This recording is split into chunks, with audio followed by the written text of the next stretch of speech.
Oiê, Oiê, vamos testar aqui, né, para ver se tá tudo certo. sim, senhora.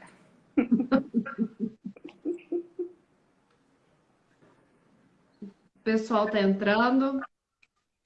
Então, hoje a gente vai fazer uma live que a semana inteira, a gente teve aí espalhando para todo mundo no consultório. Muita gente me pediu da outra vez para a gente conversar um pouco a respeito de compulsão alimentar. Então, eu convidei a Thaís, que é psicóloga, para a gente estar falando um pouquinho dessa área, tanto da psicologia quanto da nutrição, né, Thaís? Sim, as duas casam juntas, né? Muito paciente acha que um vai para um lado, outro vai para o outro. E não, a gente precisa das duas juntas para a gente conseguir trabalhar essa compulsão nos nossos pacientes, né? E aí a gente consegue algo mais efetivo, né? Então, me conta aqui, como é que chega para você no consultório paciente com compulsão alimentar? Como é que você faz esse diagnóstico do paciente? Então, eu tenho pacientes aqui que geralmente chegam ou por pequenos episódios de compulsão, que aí é muito comum. Tem gente que não tem problema com sobrepeso, mas tem algumas crises de compulsão. E existem realmente pacientes obesos que vêm até aqui, mas na grande maioria das vezes já vem com o encaminhamento ou do nutricionista ou de um médico. Então, é muito comum. É raro o paciente que realmente está com episódios de compulsão, já virou transtorno de compulsão alimentar, vir só para o psicólogo para depois buscar outros tratamentos. Então, geralmente, ou está fazendo acompanhamento com o médico, ou está fazendo acompanhamento com o nutricionista, e aí vocês acabam encaminhando para o psicólogo cuidar, Pois junto. é, e é uma coisa interessante. Hoje eu estava lendo a respeito do assunto, antes da nossa conversa, e o engordar ou emagrecer, dependendo do transtorno, né, da questão de você comer demais, você comer de menos, isso acaba sendo um sintoma, né? Não é a doença em si. A doença em si, quem trata realmente são vocês, psicólogos, né? A gente trata ali o que acontece depois, que é o engordar ou emagrecer, mas geralmente a causa, o fundo é psicológico, né? Na grande maioria das vezes, sim. Ou um descontrole, ou algo que já está vindo desde a infância, ou um desajuste de rotina de vida, de relacionamento. Depende muito do público que a gente está atendendo, né? Porque hoje em dia a gente já recebe crianças com transtorno, né, de compulsão alimentar, que é uma judiação, É, né?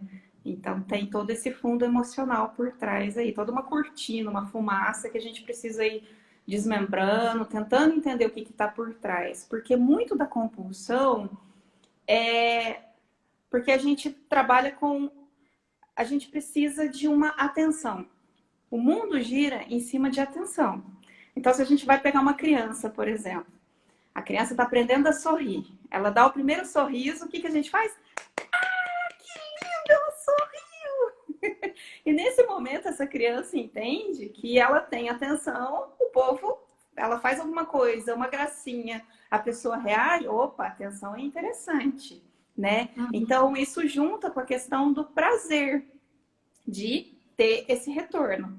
E aí, no dia a dia, a gente faz muitas coisas buscando essa atenção, seja um reconhecimento, seja alguém te tratar bem, seja no trabalho, e infinitas coisas. E isso anda casado com a questão do prazer. E a comida traz prazer, traz uhum. conforto. Então, junta muito tudo isso. E aí é onde vai dando todo o desenrolar da questão da compulsão também e de muitos outros problemas emocionais, né? Mas o nosso foco hoje é a compulsão alimentar. E para ficar assim, para os nossos pacientes entenderem, não é assim um caso isolado que é um problema. Por exemplo, hoje é um almoço de família e tal comida que eu gosto muito, muito eu comia mais, eu senti que eu comia mais. Isso ali é uma coisa pontual, né? A compulsão, geralmente, eu vejo que o paciente tem o gatilho, né? O emocional, alguma coisa aconteceu, e aí ele busca o conforto nessa comida e vai em quantidades, quantidades, quantidades. Sim. A gente diz que ela é composta por dois elementos, Geisa. Um é comer uma quantidade absurda de alimento dentro de pouco tempo. A gente classifica mais ou menos até 2 horas uma quantidade absurda que não se comeria. E a sensação de falta de controle.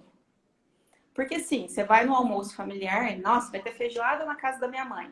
Qualquer pessoa às vezes vai comer um pouco mais, mas se sente empanturrado, dá uma parada, né? Mas não é uma coisa que acontece todo dia ou com muita frequência. A compulsão, não. Aí já é um excesso. Então, às vezes, ela almoçou, ela tá satisfeita, e ali dentro de 1, 2 horas, que não é esperado ela já estar com fome, vai e come muito. E aí é uma pizza inteira. E aí nem bem comeu a pizza inteira, já vai e come uma caixa de chocolate, aí detona um pote de sorvete. E aí ela só para de comer ou porque tá passando mal ou porque acabou a comida. Então isso é um episódio de compulsão alimentar. E Uhum, que não é uma coisa que acontece com todo mundo. É uhum. raro, mas existe, né? E a grande maioria não busca o tratamento, né? Não, não. Geralmente só se busca quando o negócio já tá feio. Feio, feio, que é um pouquinho mais difícil, né? É, eu tenho alguns casos no consultório que, inclusive, pessoas que vão, comem, comem, comem, comem, e aí sente aquela culpa e aí põe o dedo na garganta. Já virando uma bulimia, porque não é normal, né? A gente comer uma quantidade exagerada e também não é normal você forçar um vômito justamente porque você comeu demais, né? Sim, sim. Aí a gente já começa a associar mais um transtorno, né? Já associa a compulsão mais a bulimia, que aí começa a complicar mais ainda para cuidar. Porque quando chega nesse ponto, aí já não dá mais só o nutricionista e o psicólogo, aí a gente precisa entrar com o médico também, né? Uhum. Aí já E começa a a grande maioria busca o médico?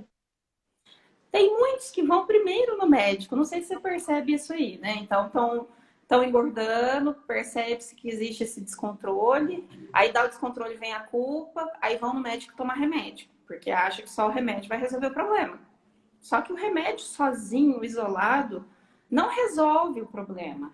Dá uma amenizada. Então, dependendo se o médico acerta a medicação, sem terapia, sem mudança alimentar, dá um resultado temporário.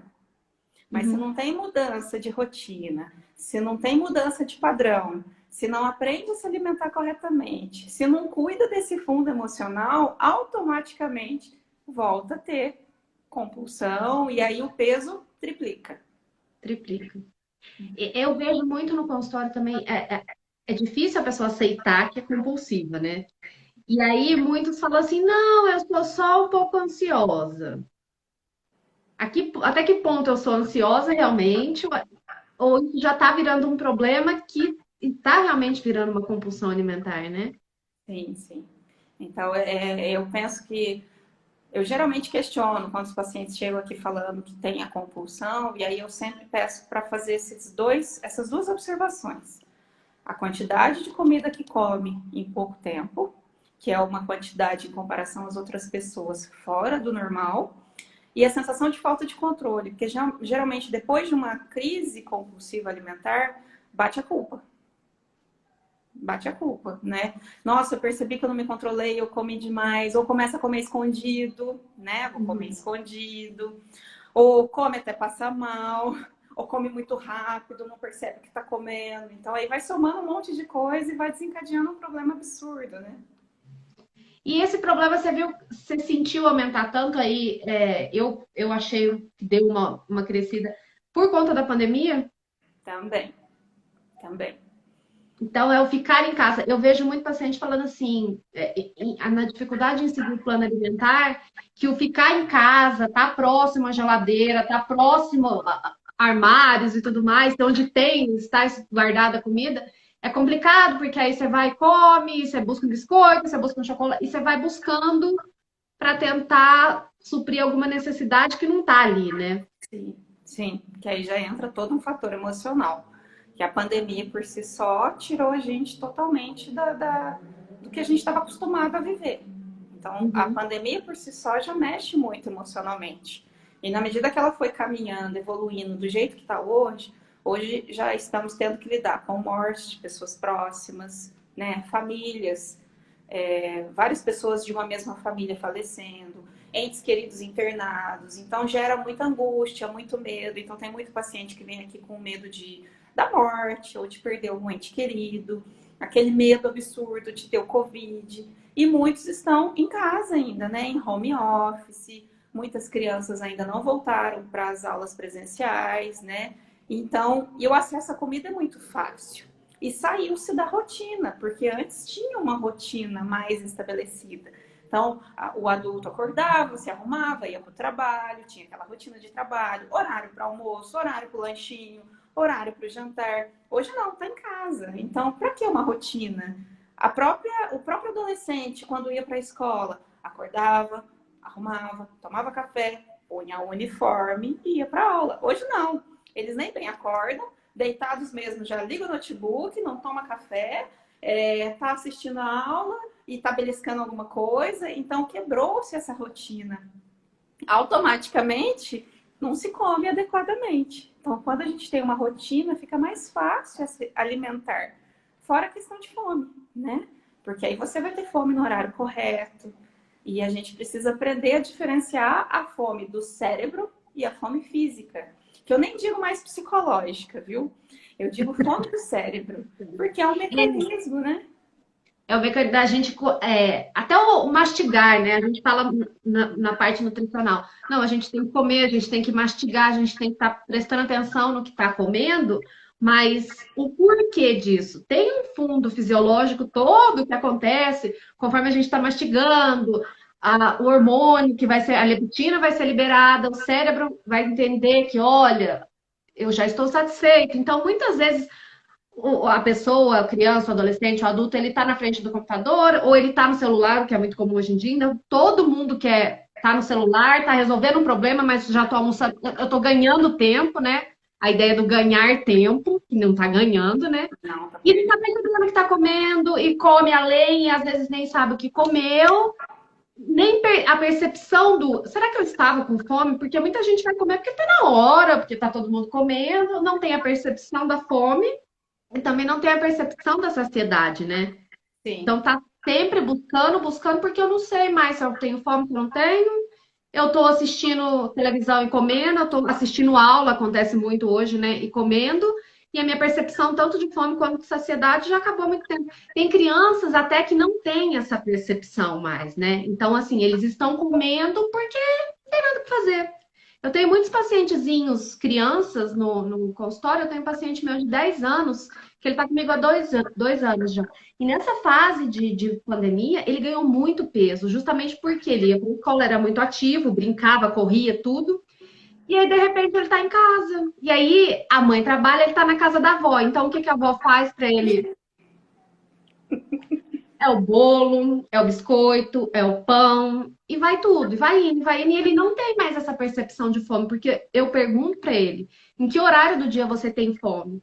Ele, mas eu não tenho fome, mas eu como. Sim. Então, uma criança que não sabe quando tem fome e quando tá satisfeito, ele tá só comendo. E E aí como é é que vai ser esse adulto? isso. Aí é legal essa vinda não só para o nutricionista, como para o psicólogo, para fazer toda essa educação de rotina, de aprender a comer, de identificar essa fome emocional ou do cérebro e essa fome física, porque elas têm diferenças gritantes. E aí aqui no consultório eu trabalho muito isso, né? Da gente deu aquela fome, aquele desespero. Então, peraí, vamos analisar essa fome? Quanto tempo faz que eu comi? Ah, tem 2 horas. Ah, então. Não tem fome, né? Meu estômago tá doendo, eu tô sentindo. Qual a preferência do que eu quero comer agora? Se tiver um prato de comida, eu vou topar? Ou eu quero essas coisas calóricas? Eu quero um chocolate? É algo que dá para esperar ou é imediato? Então já são coisas que a gente vai triando. Até que ponto eu realmente estou com fome, o meu corpo está querendo comida? Ou não, eu quero satisfazer um prazer, né? Porque o alimento age, né, dentro do centro do prazer que a gente tem no cérebro. E esse centro do prazer, ele é estimulado pelos sentidos. Então, paladar, tato, olfato, né? Então, todos os sentidos estimulam esse centro do prazer. A alimentação está aí no paladar.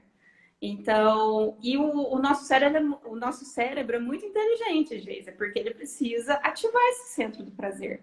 E a atenção entra aí também. Lembra que eu falei da atenção? Uhum. Então, o que que ele quer? Coisas que resolvam isso rapidamente, para isso ser ativado da melhor forma possível. E o que que ativa isso e levanta a dopamina lá em cima? Alimentos calóricos, chocolate, açúcar. E aí, filha, o negócio desanda, porque o cérebro já entendeu que aquilo ali, a dopamina vai lá em cima, eu quero isso aí, porque vai me dar prazer. E é o mesmo lugar onde acontecem os vícios, cocaína, a droga, o álcool. Então, ela age nesse mesmo lugar que é o centro do prazer. Então, tem que tomar muito cuidado para não gerar uma aprendizagem inadequada para o cérebro e ele ficar refém dessa dopamina lá em cima, né? E aí casa muito com o que vocês trabalham, a questão da glicose, né? Dos picos de glicose que trabalham junto aí, que vocês vão saber explicar muito melhor que eu. Dos picos glicêmicos, né, que a gente chama, joga a insulina lá em cima, joga a glicose lá em cima. É o que a gente vê muito com criança, né? A hora quando se introduz. Hoje se introduz muito cedo as crianças o doce, realmente muito doce, né? Não o doce da fruta, mas o doce de chocolate, do açúcar, do refrigerante. E aí você vê que a criança, o primeiro contato que ela tem com o doce, ela fica elétrica. E ela quer aquilo, quer continuar, e quer continuar, e quer continuar.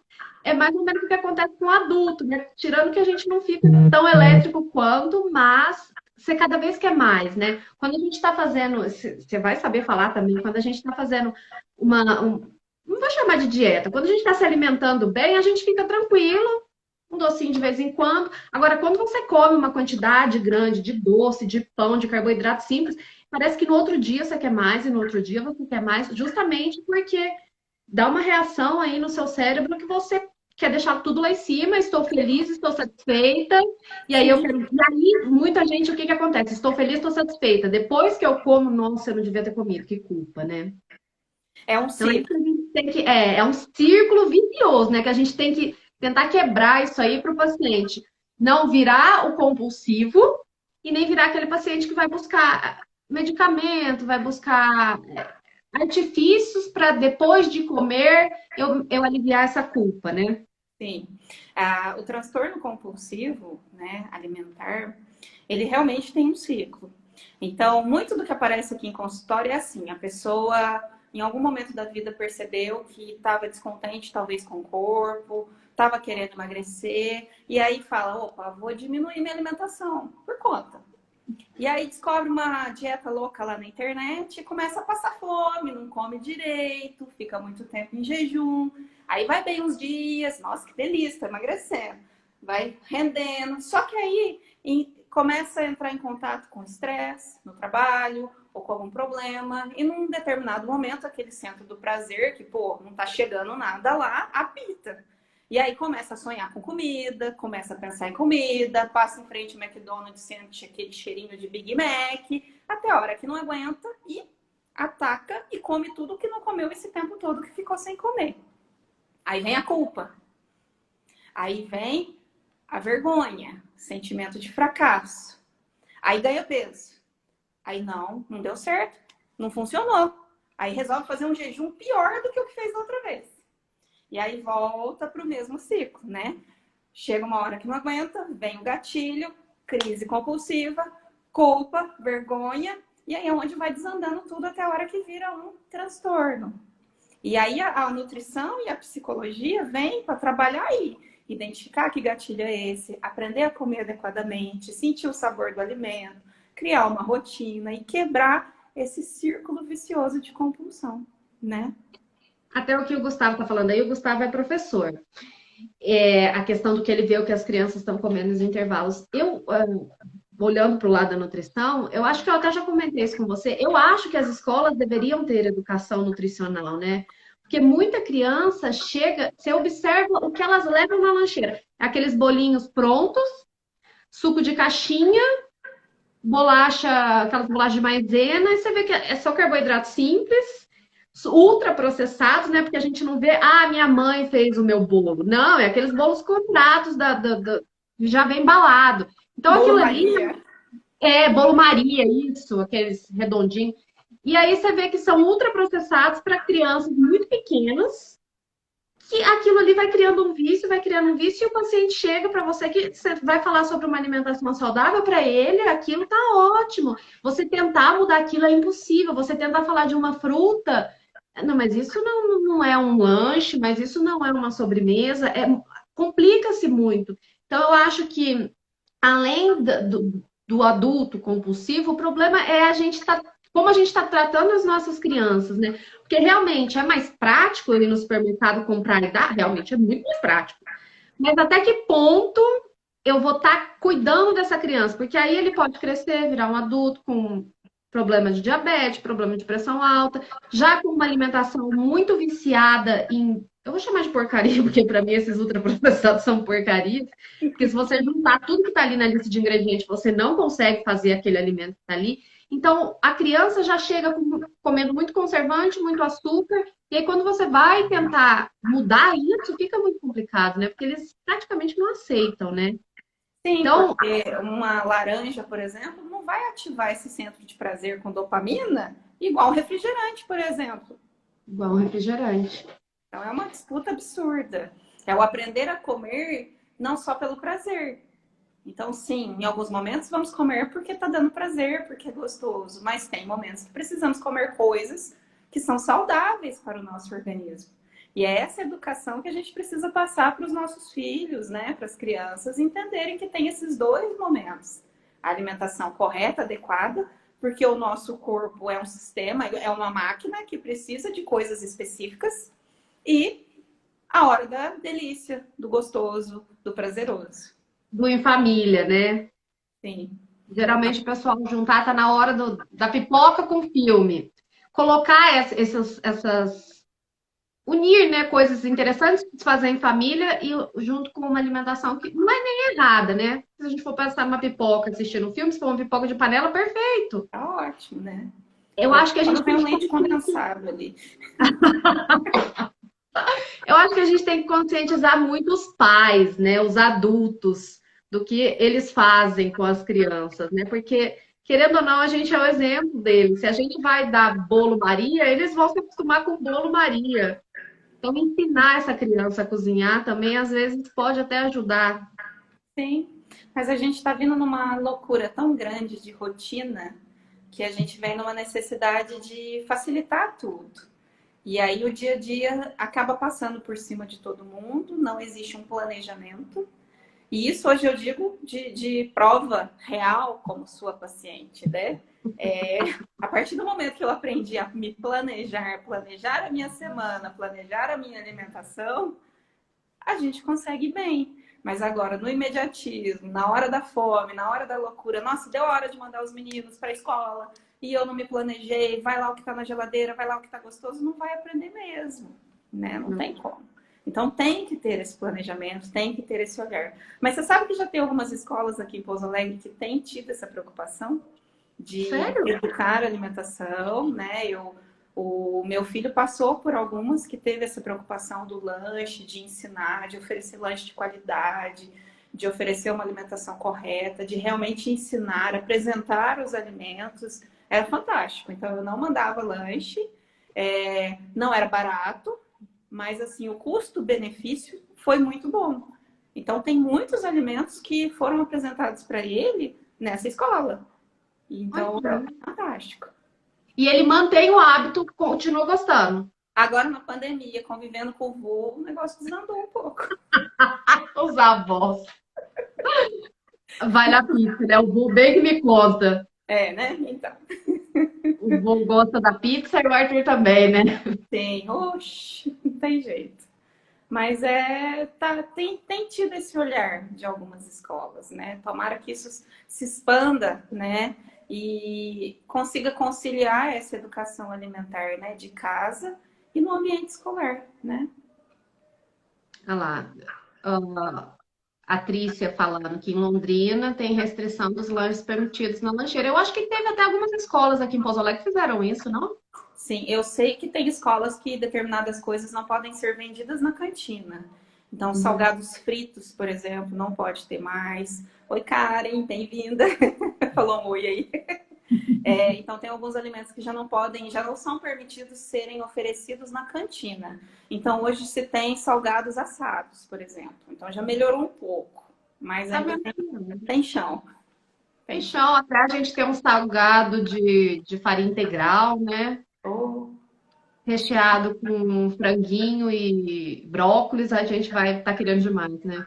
Você sabe que as escolas públicas colaboram um pouco nisso, né? Porque aí geralmente é comida, né? O que é oferecido é A mais merenda, né? sim, a merenda da escola pública colabora um pouco mais nesse sentido.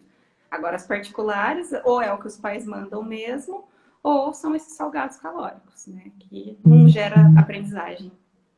Olha lá, em Londrina tem lista. Gente, Pouso Alegre tá muito para trás. Precisava arrumar isso, gente. Excelente o nível. Porque Quem sabe se aqui expanda, né?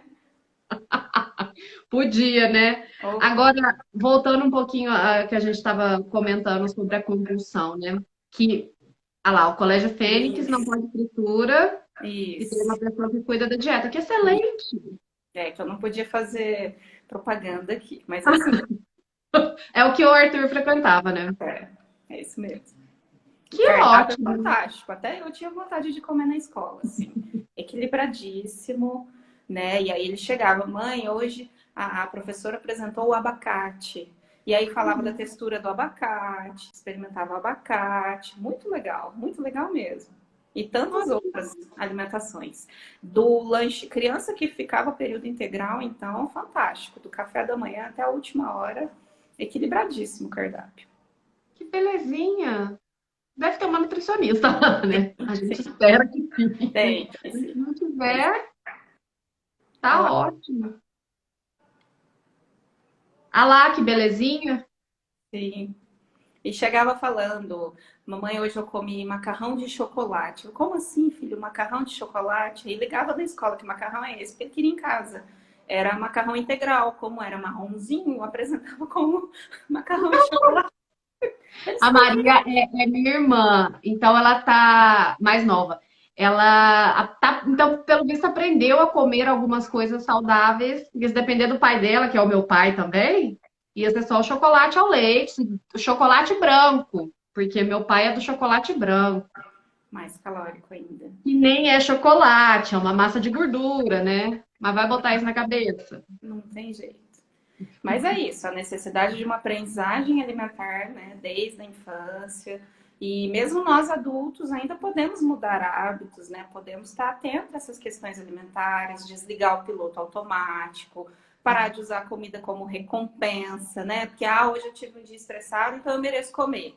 Aí chega no outro dia, nossa, hoje meu chefe me parabenizou porque eu trabalhei muito bem, mereço comer. Aí no outro dia Sempre. briga com o marido, mereço comer também. No final da semana, comeu muito a semana inteira. Porque Mesmo mereceu. assim, mereceu. A Trícia falando, a questão das nutricionistas nas escolas, tanto públicas, estaduais quanto municipais, é o PNAE, né? O Programa Nacional de Alimentação Escolar. Realmente tem nutricionista, realmente é equilibrado, a gente sabe que a verba realmente é pouca, mas se faz um cardápio bem interessante, bem equilibrado para as crianças. Sim, realmente, isso acontece. Todos eles têm.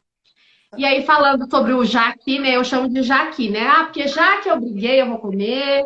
Já que eu briguei, eu vou. Já que eu briguei, não. Já que eu ganhei, eu vou comer. Já que eu tô triste, eu vou comer. Sempre alguma coisa emocional que vai te levar a comer, né? E às vezes é uma coisa tão simples que é só você analisar isso. Você parar e pensar e falar assim: não, peraí. Eu tô com fome ou eu tô descontando a minha emoção na comida, né? Sim, eu tô querendo uma recompensa. E aí sempre lembrar do cérebro. Eu acho que quando a gente começa a lembrar desse mecanismo do cérebro que eu ensinei para vocês, começa a fazer mais sentido. Peraí, é o centro meu do prazer que está querendo recompensa e levar a dopamina lá para cima, ou eu realmente estou com fome? E já que a gente está falando, né, de levar a dopamina lá para cima, uma atividade física Sim, tem o mesmo resultado, né? Então, eu não preciso estar só comendo, eu posso buscar levar o meu prazer não só para a comida, pensar numa atividade física que vai te dar prazer também, né? sim. Não levar a atividade física, porque o problema que eu encontro muito no consultório é levar a atividade física como uma ferramenta para emagrecimento. Então, eu não vou treinar porque eu gosto. Eu vou treinar porque eu vou queimar calorias e vai me ajudar a emagrecer. E aí, nisso, você já perde um. Ah, quantas vezes na semana eu vou falhar, eu vou arrumar uma desculpa para não ir, porque é uma coisa que eu não gosto de fazer, né? Eu vou simplesmente porque eu tenho que ir, porque eu quero perder peso. E hoje tem uma infinidade de atividades físicas, então não necessariamente tem que ser uma musculação. Qual desse leque eu consigo me adaptar melhor?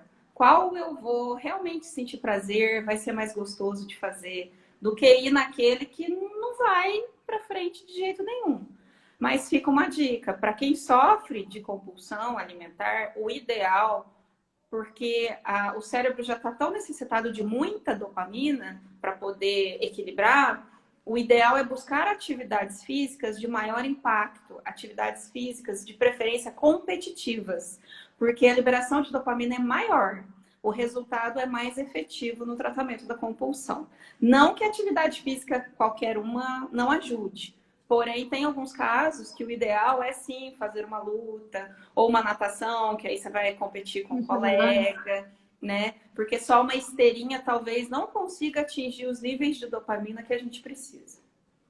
Nossa, que interessante. E também, né, deixar bem claro para todo mundo que não é um transtorno, uma doença que a gente vai, já me curei. A gente tem que estar sempre vigilante, né? Sim, sim, sim, porque pode voltar naquele ciclo.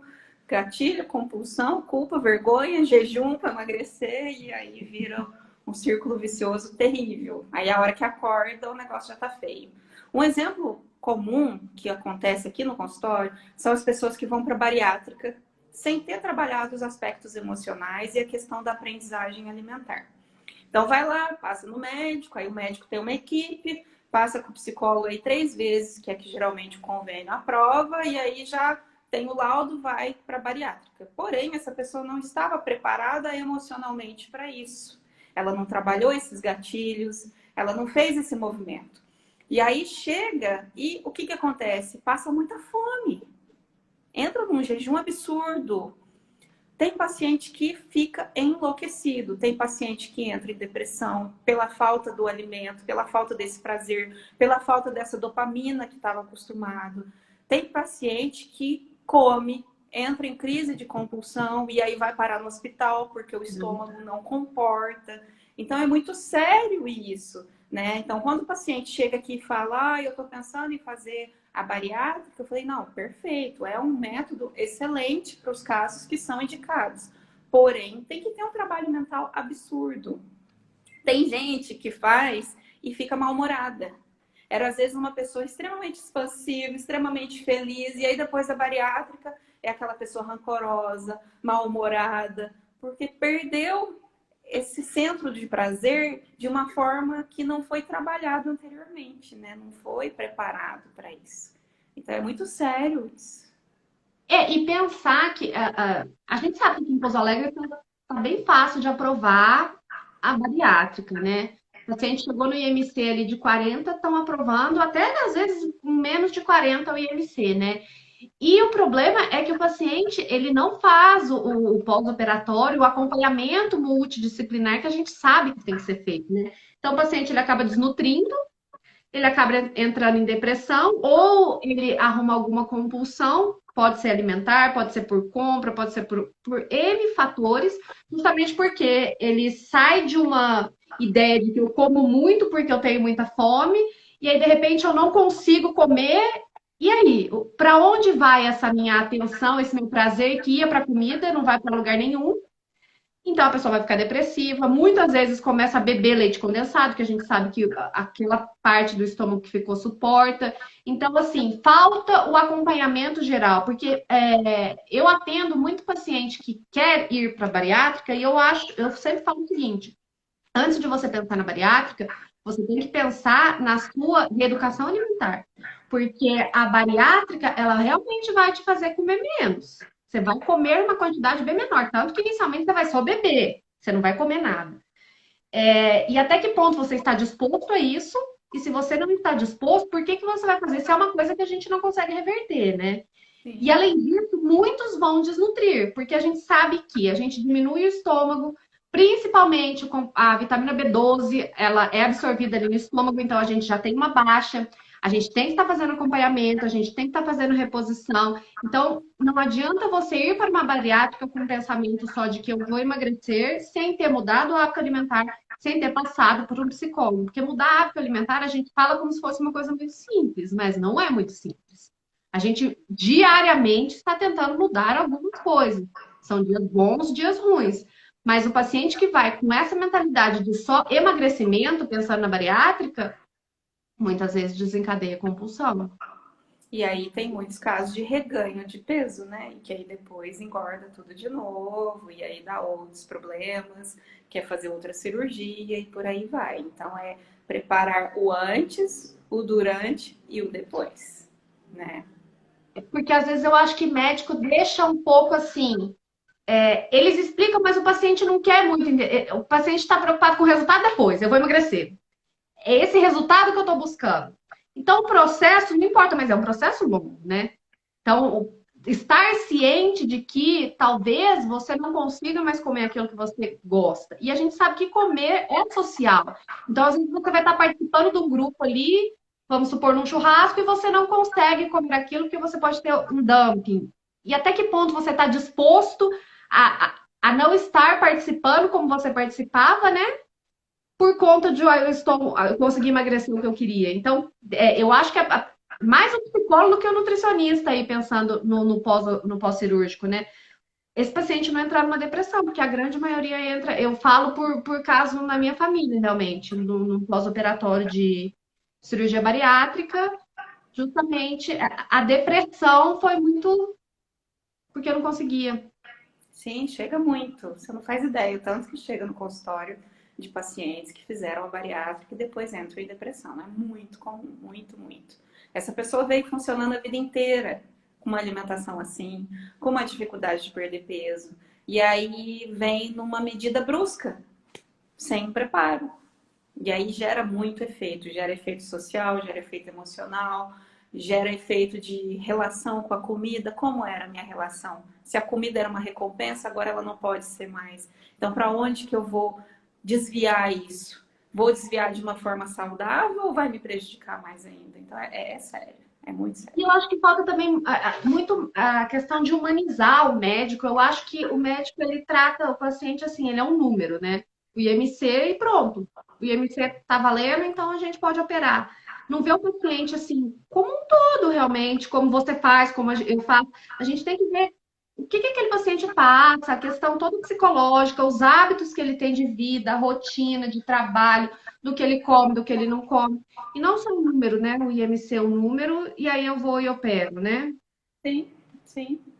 Aí, geralmente, eles até têm uma equipe, mas o objetivo da equipe é partir para a cirurgia, né?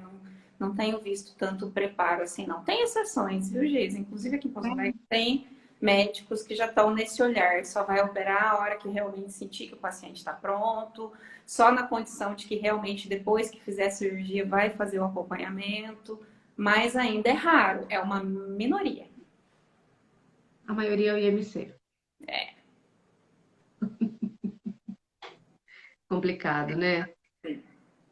É sim, mas vamos E os cuidar. seus pacientes compulsivos, eles permanecem no tratamento? Nem muitos não, muitos não. Porque quer soluções imediatas, soluções assim num passe de mágica. E aí muito do que a gente propõe de mudança de rotina, de reestruturação, de percepção de sabor de alimento, de técnicas de relaxamento, de mindfulness, muitos não se adaptam, não querem mudar uma rotina que já está estabelecida, um padrão que já está estabelecido. Então, nem todos aderem, mas os que aderem conseguem resultados muito satisfatórios, né? De levar para a vida mesmo. Eu acho que o que o paciente tem que ter em mente, que eu sempre falo no consultório, é que vai sair da zona de conforto. Ele tem que estar disposto a sair da zona de conforto. Porque senão não vai conseguir o objetivo, não vai conseguir alcançar esse objetivo, né? e muito objetivo plausível, né? Porque a gente vê muito onda da mídia, ai, tem que pesar isso, tem que pesar aquilo, e meu peso ideal, meu peso. Muita gente me pergunta qual é meu peso ideal. Uai, o seu peso ideal é o quanto você se sente bem com ele, né? Se sua saúde tá ok, o seu peso ideal é você que escolhe. Mas muitos chegam com essa ideia de que eu tenho que chegar, eu tenho que chegar. Eu acho que isso acaba desencadeando um processo de ansiedade muito grande, porque tem que chegar e tem que vestir 40, 38, sei lá quanto tem que vestir, e fica naquilo, né? A vida acaba sendo só aquilo, né? Eu tenho que buscar emagrecer, e aí vai no nutricionista, aí vai no endocrinologista, aí começa a fazer tratamento hormonal, e aí começa a buscar cada vez mais uma magreza que, às vezes, a doença que deveria ser tratada está lá no psicólogo, né? Ver, peraí, o que está fazendo com que eu busque tanto uma coisa que o meu corpo não está querendo? Sim, como é que tá a minha autoimagem? Como que eu tô lidando com o meu corpo? Até onde eu aceito esse corpo que eu tenho? Existe toda uma pressão social para a magreza, mas se você for ver a estrutura física da população, tem muita gente que só a parte óssea já é pesada, ombros largos, quadril largo, então não vai conseguir chegar no excesso da magreza, né? Tem que lidar com a saúde. Eu tô bem, eu tô plena, eu tô saudável. Como que eu lido com essa minha imagem, né? Aprender a se admirar, a se gostar, a ser grato por esse corpo, que é esse corpo que te mantém vivo, que você pode ir para o trabalho, que te dá prazer, seja na alimentação, seja nas coisas do dia a dia, né? Se curtir mais com aquilo que tem, com aquilo que é, porque às vezes é uma vida inteira lutando contra algo que não se consegue mudar. E aí, às vezes, a gente precisa aceitar, lidar melhor com isso. Concordo plenamente. É a questão do se aceitar, né? É muito difícil você falar para uma pessoa, tá, mas eu falo até no consultório, mas tem uns que até olham e inclusive nem volta. Fala assim, mas você quer chegar. Você já pesou isso? Eu quero pesar 50 quilos. Você já pesou 50 quilos? Ah, quando eu tinha 12 anos. Gente, quando eu tinha 12 anos, 50 quilos.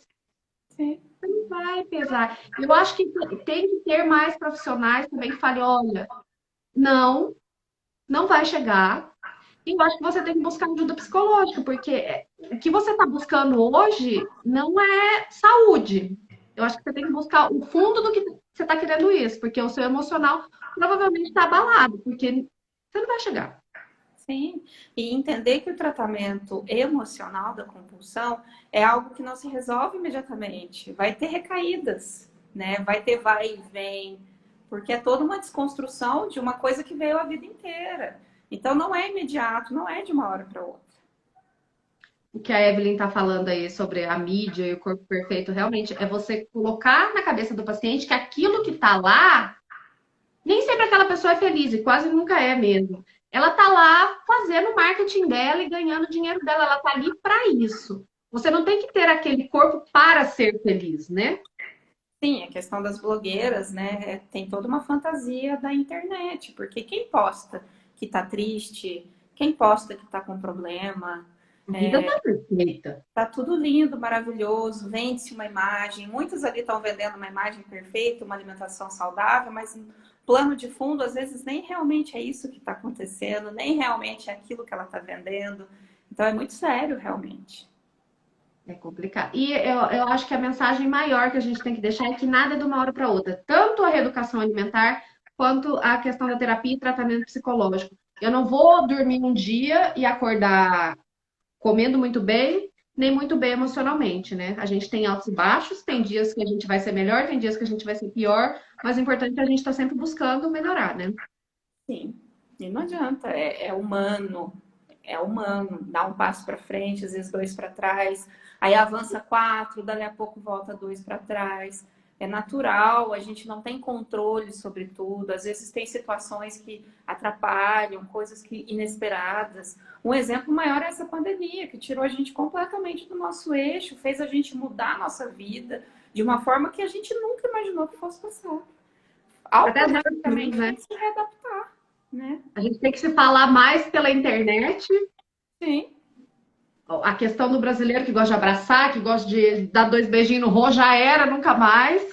Sim, eu sou exemplo vivo, porque eu era daquela que o paciente, antes de ir embora, abraçava, beijava, criança pegava no colo, e agora eu tenho que ficar me contendo para não É. fazer.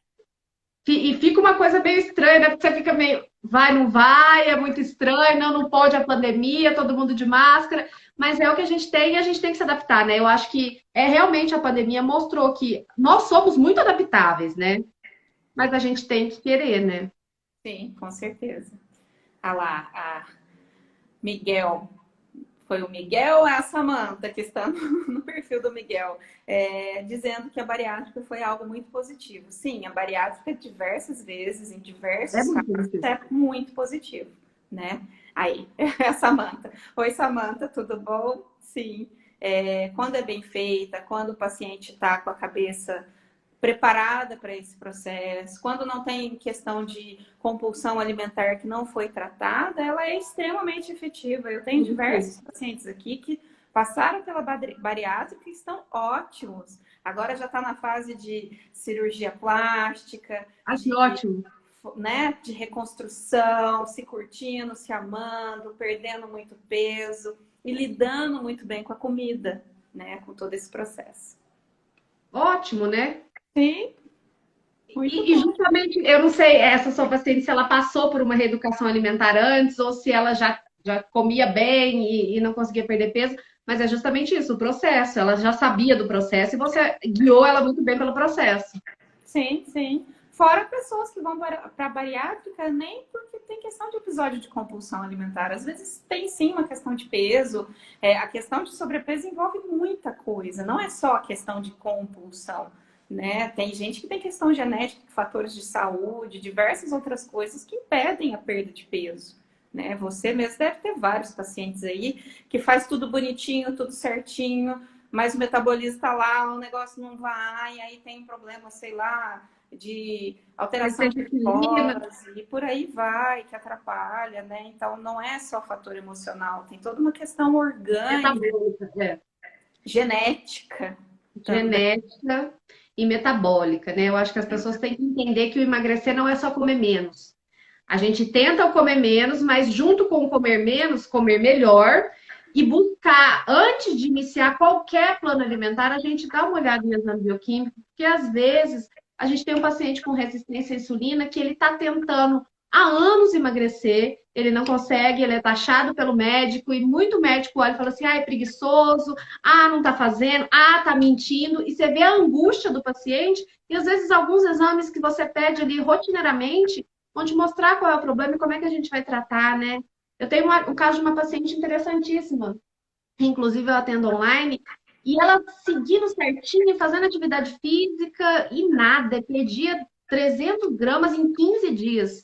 Falei, olha, vamos fazer alguns exames para a gente avaliar. E realmente, resistência à insulina. Na hora que a gente começou a tratar essa resistência à insulina, ela tá perdendo 1,5 kg a cada 15 dias. Então, assim, aí a pessoa se anima e aí ela até compartilha. Fala assim, nossa, mas o médico olhou na minha cara, falou que eu devia estar fazendo alguma coisa errada. Então, é difícil, né? Ela passa pelo julgamento, ela está tentando, está buscando, e às vezes, pelo fato de não pedir um exame simples, o paciente acaba, às vezes, até desistindo do tratamento, porque, ah, deixa assim mesmo, né?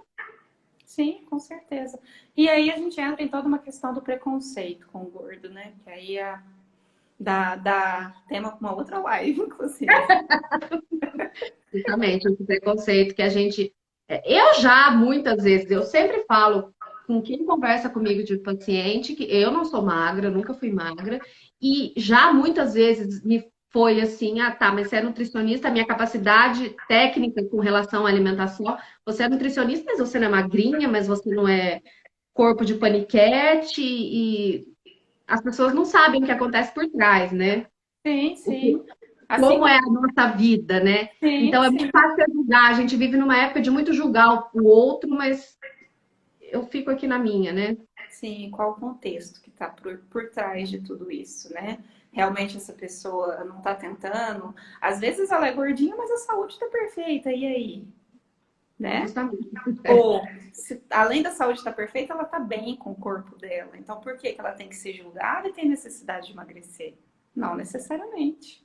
né? É. Mas esse preconceito é a mesma coisa com o psicólogo, só que no caso do psicólogo o psicólogo não pode surtar, o psicólogo não pode gritar, o psicólogo pode ficar estressado, porque é psicólogo, né? Acho que médico também não deve poder ficar doente, né? Entendeu Terapeuta não pode tudo. ter problema muscular, não pode quebrar Aí o Robson não pode, o Robson entrou aí, ó. O personal não pode ter problema. esteticista, tem que ter corpo perfeito, né? Porque se faz drenagem, massagem, como que ela tem que vai ter uma gordurinha, né? Isso não E não pode existe. ter uma ruga, né? Porque Nossa Senhora. Sim, a gente vive numa época de muito julgamento, de muita perfeição. Vai saber até quando são felizes, né? sim, sim. Mas é a gente, como que a gente está lidando com nós mesmos, né? E não deixando isso impactar tanto a nossa vida. Seja no preconceito, seja no que a gente vê na mídia, né? Nessas imagens perfeitas, que nem sempre são perfeitas, são editadas, são com filtro do Instagram. E lidar Então, com isso, ótimo. sim, separar tudo isso, né? Então, e lidar bem. Então, muitos pacientes que chegam aqui porque eu sou gordinha. Mas eu, assim, eu tô cuidando, né? Faço acompanhamento médico, faço acompanhamento com você por uma questão de saúde. Mas eu tô feliz comigo mesma. E eu passo isso para os meus pacientes quando eles estão sofrendo. Eu falo, olha, eu tô bem assim, né? Eu me curto, eu me amo, eu me sinto bonita, eu me arrumo e tá tudo ok. Então, o tratamento que eu faço hoje não é porque eu quero ficar magérrima, seca, igual a blogueira. Não, é um tratamento pela minha saúde, por questão de aprender a alimentar, por questão de estar com os exames em dia.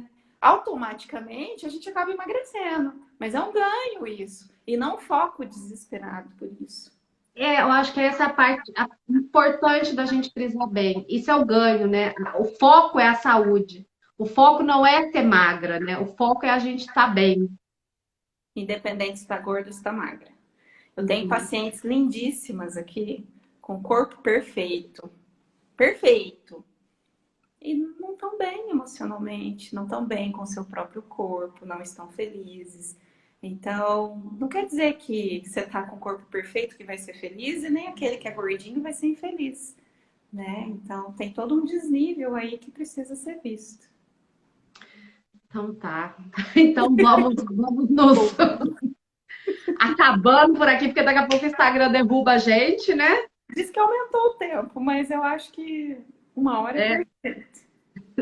Então tá, tem mais alguma coisa que você queira deixar claro? Eu acho que eu queria deixar uma coisa bem clara. Gente, eu acho que todo mundo precisa fazer terapia. Ainda mais nessa época que a gente está vivendo. Todo mundo precisa fazer terapia, porque o que eu vejo no consultório é muito paciente achando que nutricionista é psicólogo, e a gente não é. Vão fazer terapia. A gente trabalha junto, gente. A Geisa manda para cá, eu mando para Geisa, tá tudo certo. Essa semana eu já mandei 2, que eu tô falando, precisa fazer terapia. Essa parte eu não resolvo. Tem gente chegando, tem gente chegando. Mas Então, tá aumentou bom. muito a demanda, viu? Aumentou muito, graças a Deus. É sinal de que as pessoas estão percebendo essa necessidade, estão buscando, estão se olhando. E a terapia não é só para quando você está muito mal. Mesmo quando você está bem, é legal para se conhecer, para se observar, para ter um lugar para desabafar. Que às vezes tem coisas que a gente tem aqui guardado e não tem nem com quem falar. Então, aqui é aquele ambiente de acolhimento que vai ser ouvido, por mais absurdo que seja aquilo que vai dizer ou vai trazer. Então, é legal, sim. É importantíssimo. Então tá bom, Thaís, eu queria te agradecer e continuamos, vamos seguindo juntas na multidisciplinar e quanto mais paciente a gente conseguir ajudar, melhor. Sim, com certeza. Obrigada pelo convite, né? E espero que tenha sido proveitoso para quem assistiu, para quem participou. Eu acho muito legal esse processo da gente estar ampliando para as pessoas que muitas das vezes não têm acesso. Então, hoje eles estão tendo acesso, né, nas lives, tanto a uma nutricionista como uma psicóloga, essa visão multidisciplinar desse trabalho. Então, eu acho muito válido e conte comigo sempre que precisar. Ai, muito obrigada. Então, gente, quem tiver dúvida, quem quiser conversar mais a respeito, pode mandar mensagem para mim ou para a Thaís, tá? E a gente fica à disposição, tanto em consultório quanto aqui no Instagram, viu? Pode, isso mesmo. Conte conosco. E obrigado, pessoal, que participou. Thaís, um beijo. A gente se vê semana que vem. Sim, senhora. Beijo. Tchau, tchau.